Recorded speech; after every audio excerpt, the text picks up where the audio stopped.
La visite de travail effectuée dans notre pays par le président en exercice de la CEDEAO a été marquée par un tête-à-tête des deux chefs d'État à Koulouba autour du processus de transition. Le respect de la durée de la transition, qui, faut-il le rappeler, avait été au cœur des débats au sein de l'organisation sous-régionale, CEDEAO, depuis les événements du 18 août 2021 et continue d'animer les réflexions suite à la rectification de la transition intervenue le 24 mai dernier. Cette théorie, bien que partagée par certaines organisations sous-régionales, ou encore européennes, loin des réalités objectives, se trouve être confrontée à des enjeux multiples et multiformes, aujourd'hui plus que jamais appréhendés par la majorité de l'opinion publique nationale et internationale favorable à la prolongation de la transition. Le terrain commande la conception, a-t-on coutume de dire. Signalons que des voix s'élèvent au quotidien pour signifier la détermination des Maliens à faire prévaloir les assises nationales, gage de stabilité durable et pérenne pour l'avènement d'un Mali indépendant,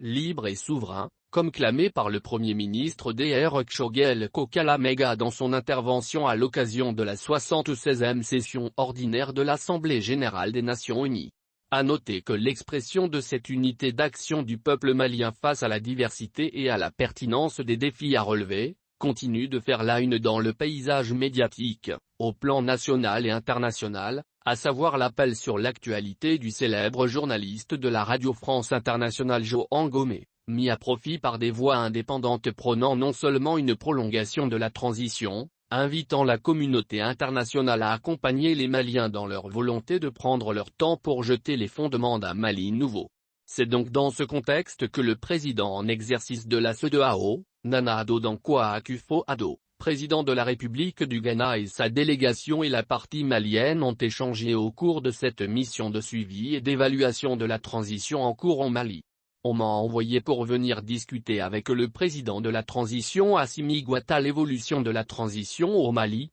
a déclaré le président John Nana Akufo-Addo, après la séance de travail qui aura réuni autour des deux chefs d'État, plusieurs personnalités, entre autres, le Premier ministre, Dr Tchogel Kokalamega, chef du gouvernement, le ministre malien des Affaires étrangères et de la coopération internationale, Abdoulaye Diop, le ministre de l'administration territoriale, le ministre secrétaire général de la présidence, le ministre directeur de cabinet, le chef d'état-major particulier du président, le conseiller spécial en charge de la communication. Côté ghanéen, ont accompagné le président en exercice de la CEDEAO, le médiateur Goodluck Jonathan, la ministre ghanéenne des Affaires étrangères, le ministre de la Sécurité du Ghana, et le président de la commission CEDEAO. À cette occasion, la partie malienne n'a pas manqué de présenter la situation sécuritaire globale du Mali avec ses implications évidentes sur le processus de transition.